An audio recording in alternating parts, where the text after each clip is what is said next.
Good afternoon, everyone. Thank you for joining us today for Water Wednesday, New Residents Guide to Florida's Environment.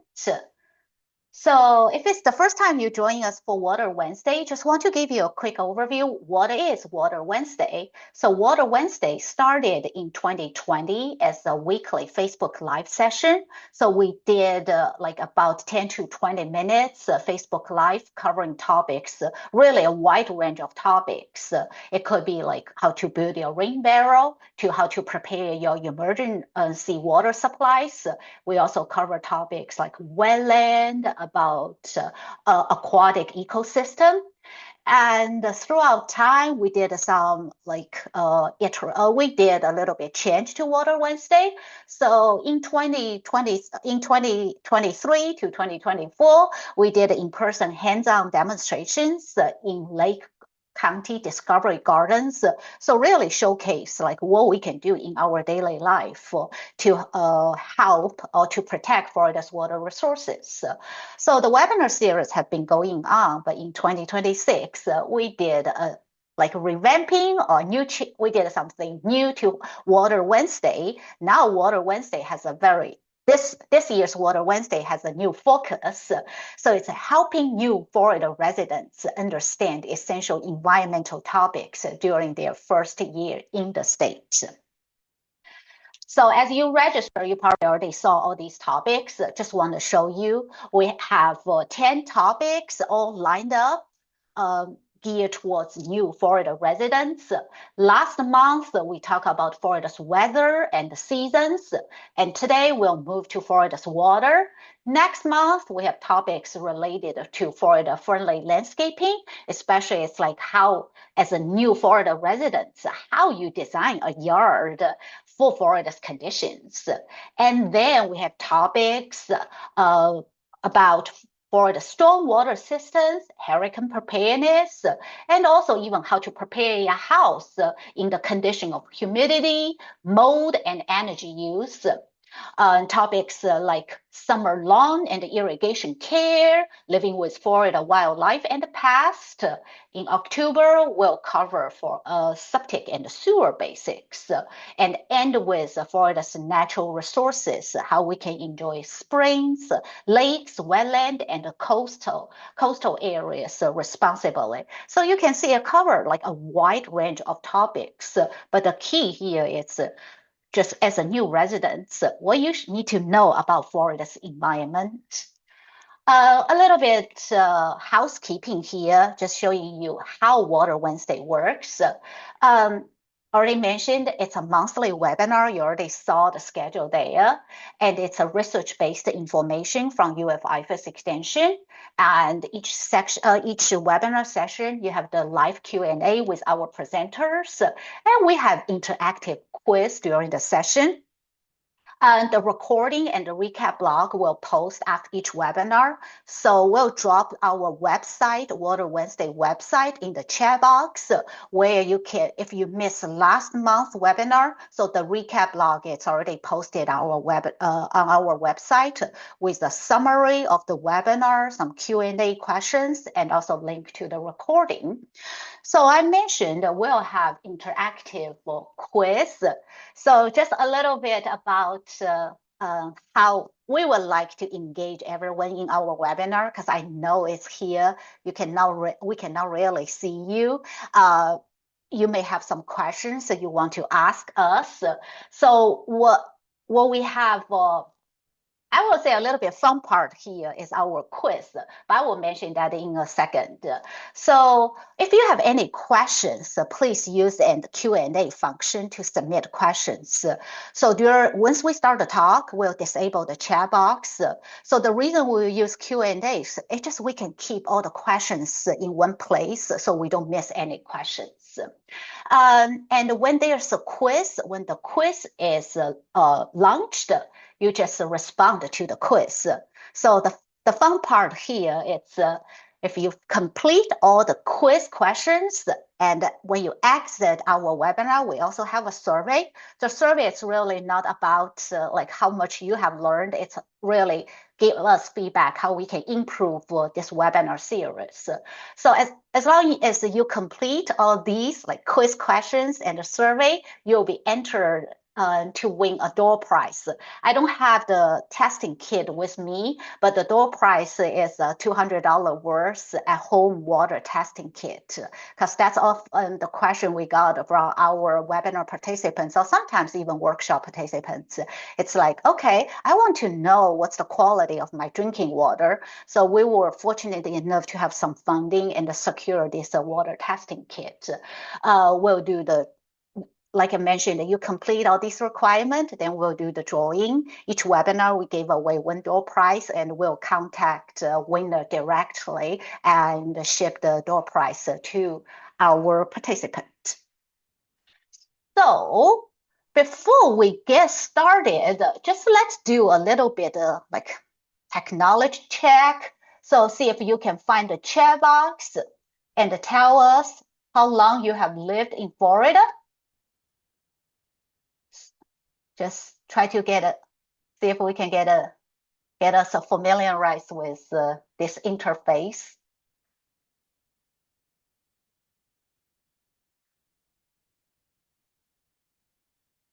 And I start to some answers popping in, so that's great.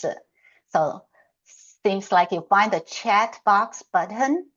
So it's 3 years, hoping to move here. That's awesome. So this is great, get you all the essential info about Florida.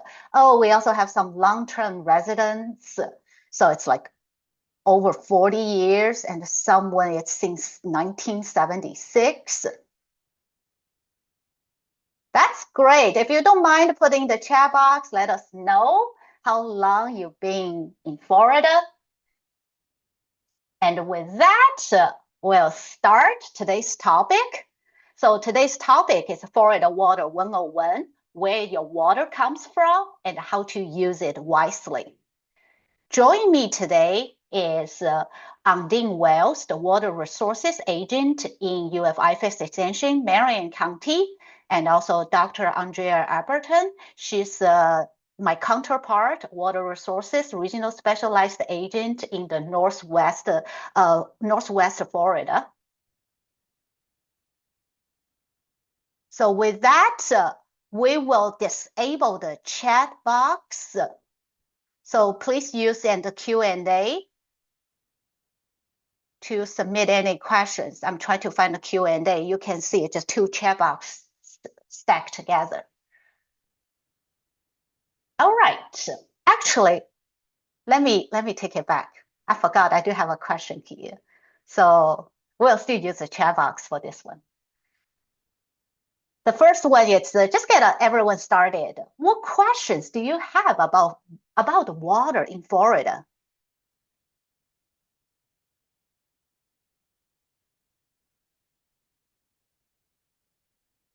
I know you probably need some time to type in.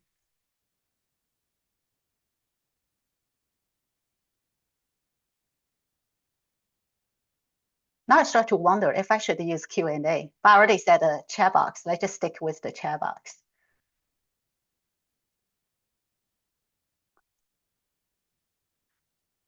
Oh, Yilin, you do have one question in the Q&A. okay.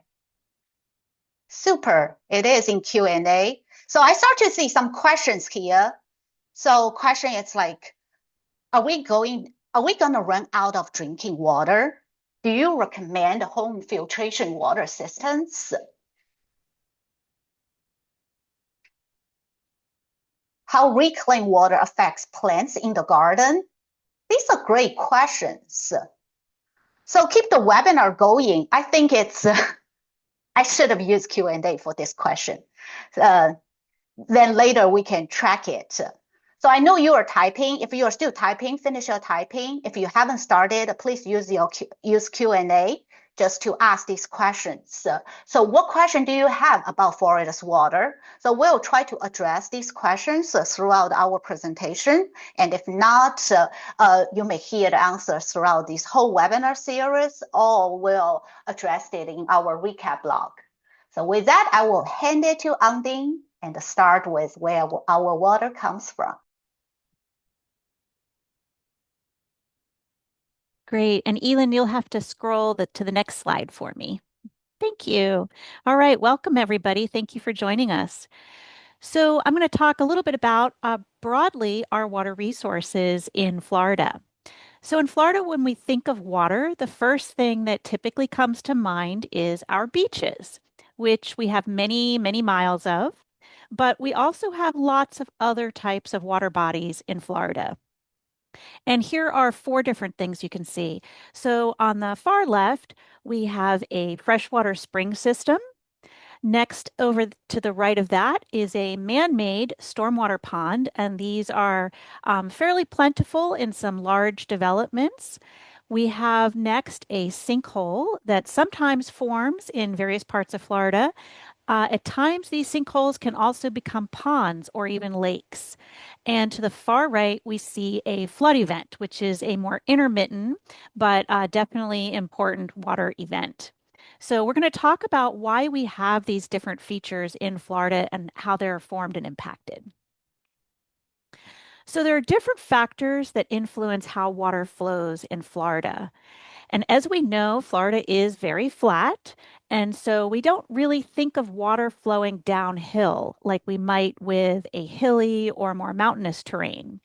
But in fact, Florida does have elevation changes, even though they're small, and that does influence where our water flows. So some of the water flowing on our surface flows into the Gulf to the west, and other water from the surface flows to the east into the Atlantic Ocean. And there are other factors that influence our water flow as well, and those are soils and rainfall. So here you can see in the middle a graph that sort of shows the seasonal changes in rainfall that we experience in Florida. So at certain points in our year, we have lots and lots of rainfall, and then other times it's more dry. And then to the far right is a cross section of our soils, which I'll talk a little bit about. So we'll go to the next slide. Excellent. So in Florida, it rains on average 53.7 inches a year. And that's different depending on where you are. It might vary a little bit depending on where you are in the state. So this map kind of shows you in the different gradations where we might get more water, which is the darker areas of green, and the lighter areas are a little less than that average. So go to the next slide. So in Central Florida, where I'm based in Marion County, Ocala area, we have about 51 inches a year. So we're kind of in that middle area.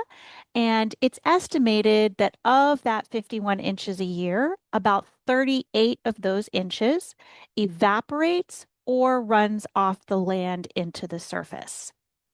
And this is important because that is the water. That's great. That's the water that's going to form our surface waters. So here you can see above ground waters. We have a couple of examples here. So the first is rivers and streams. Our largest river in Florida is the St. Johns River, and that flows over 300 miles from south to north and empties into the Atlantic Ocean in the Jacksonville area. We also have lots of lakes and ponds, and our largest lake is Lake Okeechobee in the south with over 730 square miles. Florida also is plentiful in wetlands, and wetlands are areas which experience fluctuating wet and dry periods. And that fluctuation means that those areas have unique soils and vegetation which is adapted to those changes. And these wetlands are really important for habitats. And lastly, we have the oceans, which we're so famous for. And we'll go to the next slide. Now in Central Florida, those 38 inches are going to the surface or evaporation. So where does the rest of the rain go? So an estimated 13 inches of that rainfall seeps through our soils, and it eventually reaches enormous underground caverns and rivers called an aquifer, which we'll talk a little bit more about in a bit. So the other factor that influences how our water moves is our soils. And this influences how our water moves both on the surface and underground. So here you can see a map of soils in Florida. And as you can see, there are different colors that show the predominant types of soils in each area. And if you were to look at the legend, as you move down the legend, the colors at the top are more sandy and very well drained, which means that the water can move relatively quickly through those soils. And you can see that big picture to the right with the sandy soil. So the water is going to move fairly quickly from the surface through those soils. At the bottom of the legend, the colors that are more in green are soils that are going to be more poorly drained, which means that the water flows either very slowly or not very well at all through those soils. They might have clays in them, which are hard packed. And then lastly, beneath those soils, we have a layer of limestone rock. And Andrea is going to tell us more about this. You can see that smaller picture is an example of what that limestone looks like when this is an above ground picture, but it kind of shows us what it would look like underground. And so let's look at the next slide. This actually shows you a wonderful image of an underground cavern. So where that person is, you can see the limestone rock and holding water. And so throughout the state, we have small and large caverns like this underground. And the main thing to remember is that in Florida, while we have all this water underground and it's out of sight, it is actually very connected to the surface and the things that we do on the surface, particularly in those areas where the soils are very sandy. And lastly, we have one more amazing image of our underground aquifer. And so in this case, you can see where it's holding water, and you can see that porous limestone.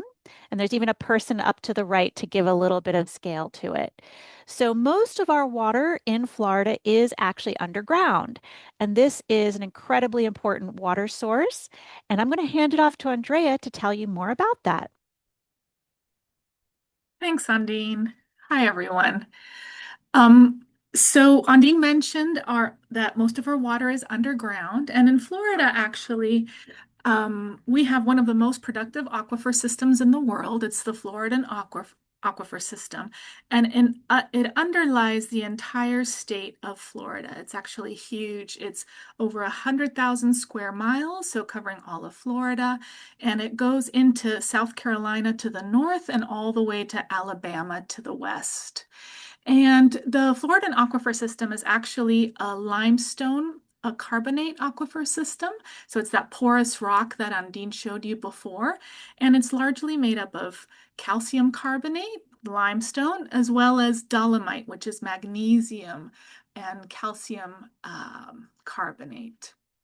In Florida, it supplies, oh, sorry, this is fine. In Florida, it supplies drinking water to about 11 million people, and the rest of the population gets its water from aquifers that lie on top of the Floridan, because in certain areas, the Floridan is too deep to access. So the slide that you see here is actually where commonly used aquifers in Florida are. So as you can see in yellow, yellow is where that Floridan aquifer is close enough to the surface to where it supplies potable water for that huge part of the state, sort of that yellow in the central and north district.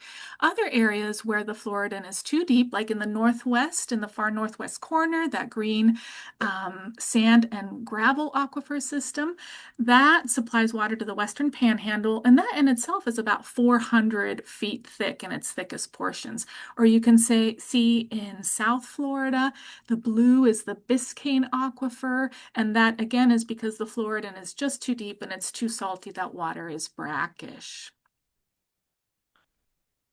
So that is where our water comes from, but how does it actually get into your home? So in Florida, the water is categorized as we have three different types of drinking water systems. One is public drinking water supply. The other is the limited use public drinking water system. And the third is your private water systems. So looking at and they're each regulated differently. So the public drinking water system has to have at least 15 connections or serve at least 25 people 60 days out of the year. So this actually applies to about 90% of our population is on a public drinking water system. These systems are regulated federally through the EPA Safe Drinking Water Act. And in Florida, this is enforced by the Department of Environmental Protection largely, and in some counties, just a few counties, by the Department of Health. The other type of system is the limited use public drinking water system. And this is for areas or types of buildings or types of activities where there's less frequent use or intermittent use. Think about your hunting camps, migrant labor camps, outdoor concert and recreational venues, for example. These types of systems are regulated by the Florida Department of Health and enforced by the Department of Health as well. And then the third category of water system, which serves about 10 to 12% of the population, are private water systems. So your private well water users. They are not regulated by the state or at a federal level. And it really is the private well owner's responsibility to ensure that their water is safe to drink. And with that, I will hand it over to Elin. Actually, we have a quiz. So if all of you can get ready, I'll hand it over to Yulin to talk about the quiz. Oh, super. Thank you, Andrea. Thank you, Ondine. Gave such a great overview of water, like where you can find Florida's water. So here comes our first quiz. So we'll launch the quiz. You can see on the screen, it's where does most of Florida's drinking water comes from? Is that from rivers and lakes? From groundwater or desal water, or we import water from other states? So we gave you about, I would say 30 seconds.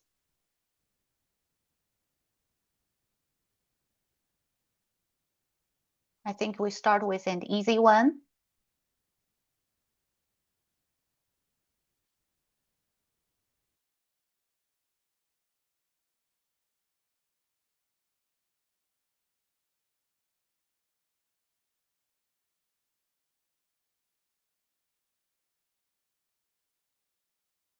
Great. We already have over half of the participants already took the quiz. So give you maybe 10 seconds. Where does most of Florida's drinking water comes from?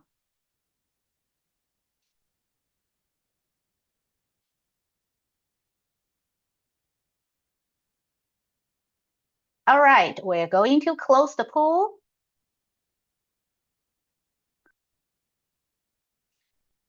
And let's see. Can you all see the answer here? That's amazing. All of you got it right. I'm not sure if you can see. So I'm just going to hand it to Andrea. So Andrea, what do you think the correct answer is? Groundwater, and everybody got it right. That's amazing. Awesome. Good job, everyone. Okay. Now let's move on. So we already know like most our drinking water comes from groundwater. So just now let's have a look at how water is used in Florida. So this diagram is from Florida Department of Environmental Protection. So if you see the blue bar, that's the water demand in 2020. And if you see the dark blue bar, that's the water demand projection for 2040.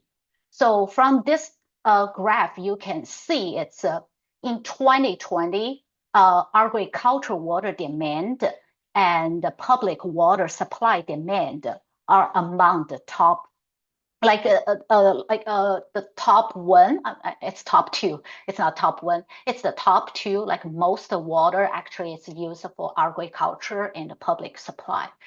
And the projection to 2040, it's a public water supply will be increased from 2,513 million gallons per day to over 3,000 million gallons per day.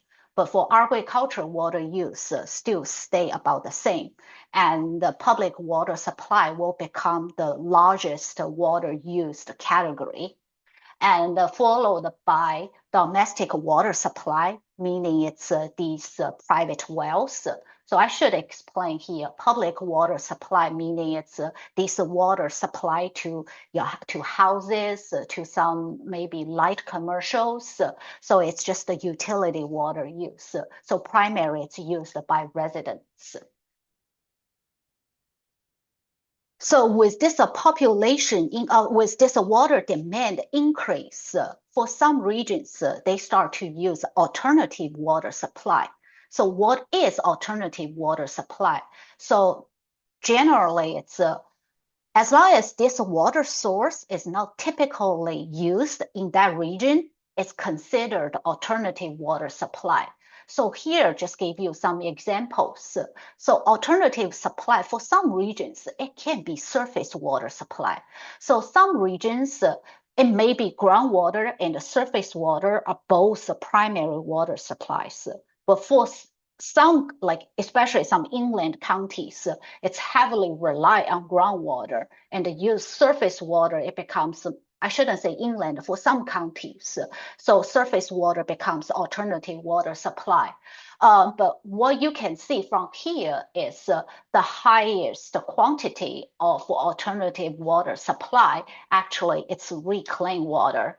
And for reclaimed water, so that's the water goes through advanced wastewater treatment plant. It's just after secondary, because for an advanced water treatment plant, they have primary treatment, and then it's the secondary treatment.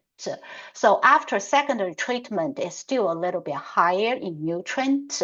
So instead of going to tertiary treatment to remove the nutrients, so that water becomes available and used for primary use for irrigation. So that's the reclaimed water, and you typically see reclaimed water delivered in purple pipes. And Florida is one of the highest use of reclaimed water in the nation. We look at how water is used in big categories, and we know public water supply is the largest sector of water use. And now let's just look into each household and see how water is used in each household. So here's the data by H2O Safe, which is a IFAS program. And they dive into here just 2 counties and look at their water use data and showing how water is used in each household. So one example, it's Orange County, and the other is Osceola County. So both counties actually cover the Orlando-Kissimmee metropolitan area. So you can see that's on average, each home use between 250 to 300 gallons of water a day. And some high water users, again, that's on average. High water users may use, like in Orange County, this infographic.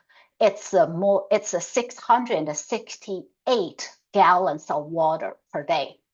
So if you imagine how much is that, basically you just have over 600 1-gallon water jugs just laying around. It's more like a wall of water.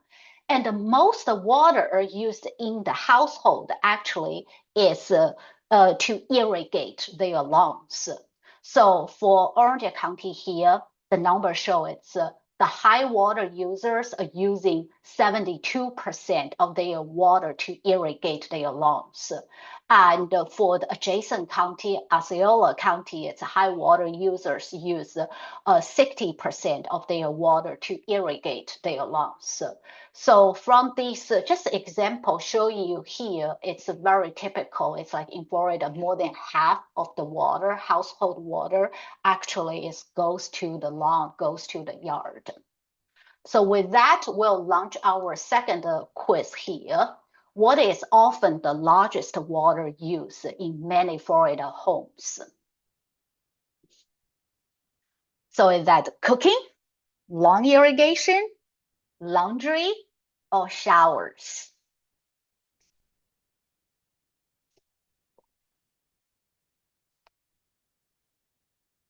Every time I launch a quiz, I just feel like it would be nice to have a timer here.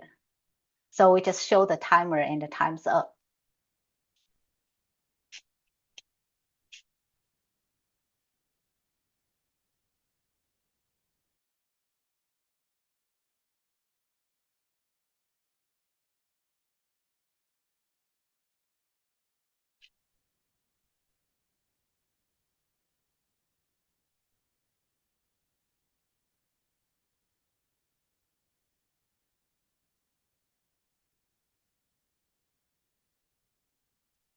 All right, we'll close the pool. Most of you already took the quiz. Let's see. That's great. Most of you got it right. The largest water use in many Florida's home is a long irrigation. Often it's more than half of our household water use goes to long irrigation. Great. So now let's just look at how water is managed in Florida. So it's a little here, just gave you a very quick overview because there are so many layers. Actually, it's a very complex system, but it's really like generally speaking, for the state, we have Florida Department of Environmental Protection. And then for the state, we have 5 regional water management districts. So it's sort of by watershed. And the regional water management district, their primary goal is for water supply, water quality, flood protection, and the floodplain management, and also natural systems. And of course, there are also other agencies, also like in the landscape of water management in state of Florida. So that includes Florida Department of Health, Florida Department of Agriculture and Consumer Services. There's also county and the cities, local utilities. There's also Florida Wildlife and will manage like ecosystems. So there's all like different agencies and entities involved in water management. What are the main water challenges in Florida? So here, only just name a few here. One is a water quality decline. So later I will show you some pictures and also water quantity and the supply pressure. One is with the increased water demand and also decline in the aquifer and water decline in our ecosystem, and also facing the aging infrastructures. With last webinar, we talk about Florida's weathers and the seasons already covered, like flooding and the sea level rise, and the increased frequency of king tides, and the loss of wetlands and the natural systems in relation also to like land use and the development pressure. So we'll look into these main challenges and have a better understanding. So first, I really like these two figures here. So this research is from 1,000 Friends of Florida, and they in collaboration with the University of Florida and the Florida Department of Agriculture and Consumer Service. So what you are seeing here is the Florida's population. So on the left side, what you see, it's 2010 baseline. This is actually, it's not population, it's the land use. I should be more specific. But it's with the population growth, there's more land, it's developed. So on the left side, it's 2010 baseline, and the Florida population was 18 million. And once you see these red parcels, that means that land is developed. If you see this darker green, it's protected. And it's projected to 2070, the population will almost double. It will reach 34 million, and there will be more land developed. So you can see it's on the map on the right. We have more red areas, especially more developed land moving from coastal area to inland along this I-75 corridor. So what that means to Florida's water future. So it's the same like research, and on the right is still the baseline of 2010. the darker the red is, it's the higher total water demand by census block, and it's in the unit of gallon per day per acre. So the darkest red, it's over 3,000 gallons per day per acre. So in 2010 baseline, we do see some red, but it's more scattered. And you look at the 2070 trend, you start to see a lot more red. And the red, it's also correlate with the land development here. You see a lot of land developed inland, and it's actually also increased the water demand also in these areas. So with that, it's in Florida, there's this designation. It's called water resources caution area. So that just means either this region doesn't have enough water supply now, or it will not have enough water supply within 20 years. So you look at this map, it's still from Florida Department of Environmental Protection. So basically the entire state of Florida Peninsula, it's under water resource caution area. And on the other side, let's look at the water quality. So water quality standard for Florida water bodies they really depend on their designated water use or intended water use. So you can see the category here. So if that water is designated for drinking water, it has its own standard. If the water is intended for recreation, it has a different standard. With that in mind, I want to introduce another term here. It's called impaired. So once a water body, like the water quality, doesn't meet its intended water use, it's considered impaired. So for example, if this water body is designated for drinking water, but it doesn't meet the drinking water standards or criteria, then that water body, we just say it's an impaired water body. So in that, with that, it's a single water body actually can be impaired in different ways. So it can be impaired by different contaminants. So because of water standards, it may have like a list of criteria. So it can be impaired by mercury, it can be impaired by nutrients, or impaired by other like contaminants. Here showing you the map. It's also from Florida Department of Environmental Protection. So I think they assessed over 5,000 water bodies in state of Florida. And if you see gray here, that means that water body is impaired. It does not meet its designated water use or intended water use. So about 50% of Florida's water bodies actually are considered impaired. And these top contaminants or pollutants is nutrients, bacteria, and mercury. All right, now it leads us to quiz 3. Which of the following contribute to Florida's water challenges? Population growth, land use and development, everyday water use practices, or all of above?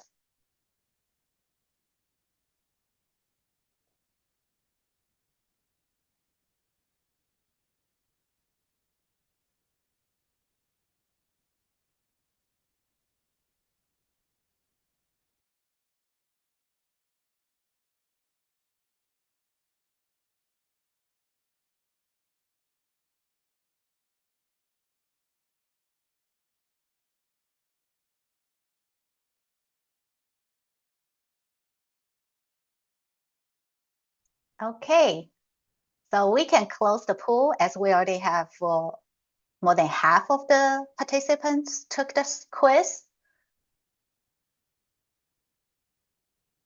Let's have a look. Oh, that's awesome. All of you did it right. So it is all of above, well, just like we mentioned before, all these population growth, land use, how we use water, all contribute to Florida's water challenges. Then what can we do right? There are a lot we can do. It starts at home. It's a follow local irrigation schedules. So if you don't know your local irrigation schedules, it's a good time just to find out how many times you are allowed to water. Like find the local irrigation ordinance or local irrigation schedules. And another simple thing we can all do is fix the leaks. And there's also a lot we can do. It's for our landscapes, just like the data showed. More than half of the water actually is used for lawn irrigation. So there's some day-to-day like practice actually we can do to save that water.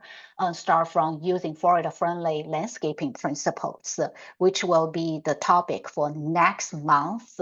So we'll go through these Florida-friendly landscaping principles, particularly for new residents. And also avoid overwatering, just knowing what's the proper amount your plant needs. And also we can all do it to help protect our water quality from if you are on a septic system, it's just how you can properly maintain your septic system, which we'll cover that in our October's webinar, and also keep pollutants out of drain, especially seeing these stormwater drains. So I feel like it just really tied to our future webinars. So you will learn how the storm system works, especially for stormwater drains. This is really not for us to dump pollutants into it. And also we can all stay informed, follow local guidance and join extension programs just like today. Which leads us to the next one. And I really want to hear from everyone. It will be a write-in. It's not a quiz, but I just want to hear from all of you here. It's what everyday actions we can do or you can do help protect Florida's water resources.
Oh, great. We already have almost half of the participants put in your actions. So we'll wait for a few more seconds.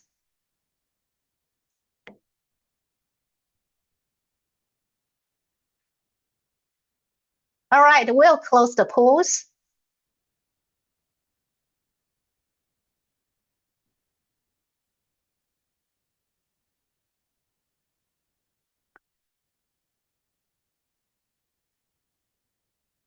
So we'll look into everyone's great ideas later. So with that, I'm just bringing our last slide. It's our contact info. which I have also dropped the link of our Water Wednesday page. Wherever we have the updated recap blog, we'll have it on our website and all the speakers' email address. And now we'll open the floor for questions. Because I realized I find out that we didn't cover all these questions you all asked. So I will start here. If you have more questions, please put into the Q&A. Like I mentioned, even we don't have time to answer all these questions during this live webinar, we'll capture it in our recap blog.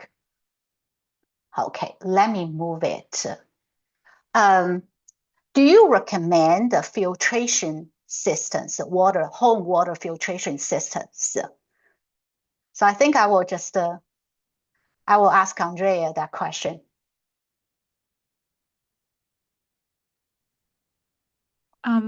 Thanks, Yelin. Okay, there, I froze for a minute.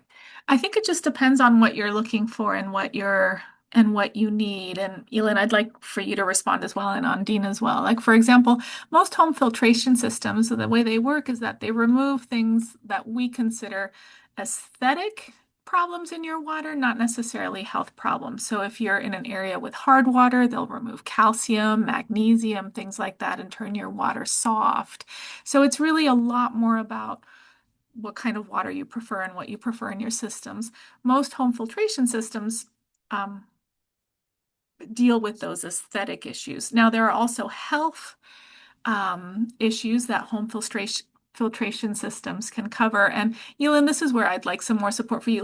Yelin works a lot with lead, and I think a lot of people are concerned about PFAS in the water, and this is something that really falls more in line with your expertise. Mm-hmm. Yeah, that's great. Thank you, Andrea. Yeah, because it's just like Andrea mentioned, that there are different type of filtration systems. So it's a really, I feel like it's a really complicated. It sounds like a simple question, but it's really complicated. So we always start it's first knowing the water quality in your drinking water. Is your water from utility, or if you are well users, knowing that water quality and then knowing what may be the contaminants, then we can go from there. I know it's a little bit broad, but if you are interested, feel free to reach out to us. We'll be happy to have a more detailed conversation. There's another question. I want to read it out, but it's just great. It's how reclaimed water affects plants in the garden. So just want to let you know, it's perfect. The next webinar is about we'll cover these. We'll cover how to select your plants, what's the right plant for the right place, and how water source can affect your plants. So yeah, please stay tuned for that. But a very quick comment I want to give here, it's when you use reclaimed water for your use in your garden. So it's the plant, it's edible, or it's just ornamental. So there are a few like guidance when you use reclaimed water for edibles. Later, I will drop a link in the chat box too. We do have a publication. It's how you use reclaimed water for edibles. Because the reclaimed water, it's already treated. It's also disinfected, but it's still not drinking water. It may still have some concerns. So when it comes to edibles, it's really recommend. There are a few criteria. If you're edible, it's like if you do not peel it, if you do not thoroughly cook it, or you don't thermally treat it, then your irrigation system need to be drip irrigation system and cannot touch the plant, only touch the plant roots. So going back, it's like the water is peeled, something like oranges, like bananas. So if it's that kind of plant, you use overhead irrigation, it's okay. But if it's lettuce, you eat it raw, so it's not treated, it's not cooked, then you want to avoid the reclaimed water directly touch on the leaves. And let me move on.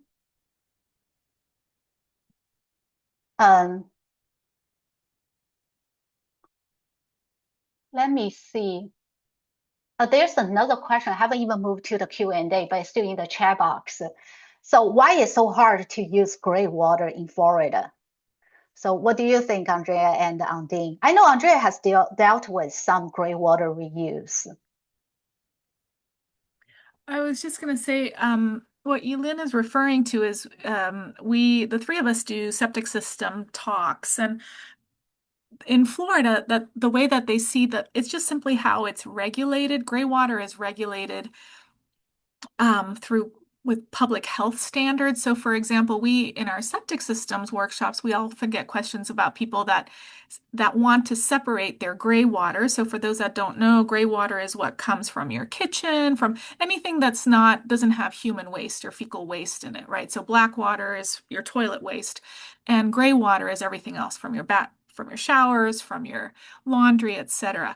And many people want to know if they can have a separate gray water system that they can use for irrigation, and then have their septic system only deal with their human waste. But Florida statutes state that you cannot do that. So even if you separate your gray water from your toilet water, the gray water you would have to create a septic system for your gray water by itself. It has to go through that treatment process. And that's simply because that's how the Florida state regulates gray water. They treat it from a public health perspective, which is different than in other parts of the world, in other areas. So that's sort of my answer. I don't know if you all wanted to add to that. I will drop a quick publication here about the gray water reuse in Florida. So it also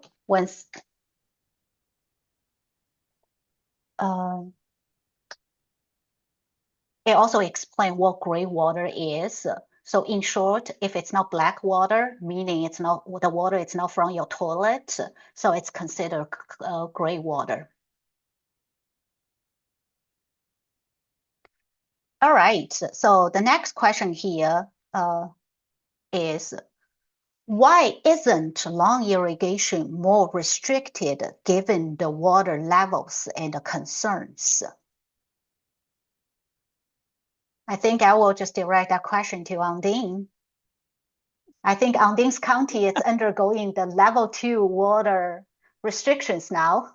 Yes, I actually just got an email that the Southwest Florida Water Management District, they just sent an email today saying the district declares modified phase 3 extreme water shortage. So we are experiencing drought in parts of Florida, and that is becoming then increasing water restrictions in terms of reducing particularly lawn irrigation. So I think what was the question here? Why isn't it more restricted? Yes. Well, I think that we're trying to respond to that right now with drought. There are some areas and municipalities that are more restrictive.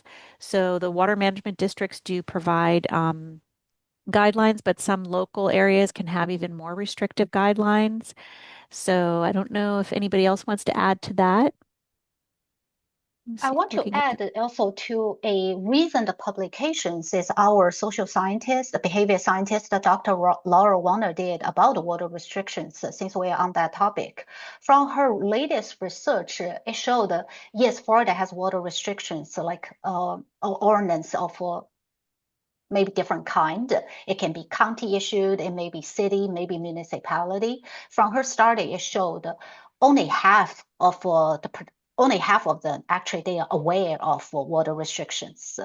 And among the half knowing the water restrictions, so meaning just a quarter of the total, the sample, actually they do not know water restrictions are required. It's voluntary. So I think there's a lot of opportunities really just for irrigation, or like for education, really to teach homeowners like how to properly, like how you should water your landscape. It's yeah, just like maybe just next class we'll learn a few good like tips how we can all contribute to this effort of water conservation. And I know we are running to the end of this webinar. So what I want to just bring up here, it's before you exit. So like once you exit the webinar, it will direct you to quiz. Please, we'll really appreciate your feedback. Not quiz. You already complete all the quiz. So after we finish this webinar, it will direct you to the post-webinar evaluation. So we will really appreciate your feedback on the post-webinar evaluation because that gave us great info how we can improve it. And once we do the drawing and we'll announce the winner, we'll contact the winner directly. And do we have one more slide here? I think that we have one more slide. I've been mentioning that is for the next one. It's Florida-friendly landscaping, designing a yard for Florida conditions. We hope to see you next month and join us, like how we can create a beautiful shape, also ecosystem. And I know we haven't covered all these questions in the Q&A session. So after this webinar, Andrea and I will get with Andrea and Ondine and we'll address these questions.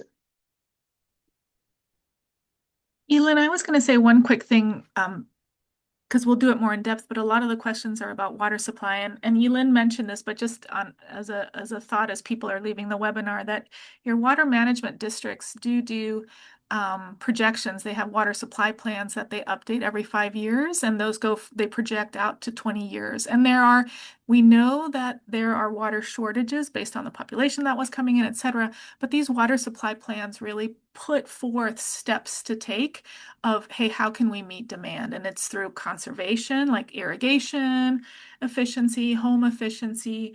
It's looking at reuse of water. It's looking at aquifer and injection of water and having storage, like better storage on surface water, and relying for certain things on maybe lower quality water. So just rest assured that that's what the water supply planning is, a huge part of what the water management districts do, so that we don't run out. Yeah, so that we don't run out of drinking water. Great comment. That's awesome. So thank you again for everyone joining us for this Water Wednesday. And thank you, Andrea and Ondine, for sharing your expertise with everyone here. So we hope you enjoy rest of your Wednesday afternoon and rest of the week, and hope to see you on April 15th. So bye now.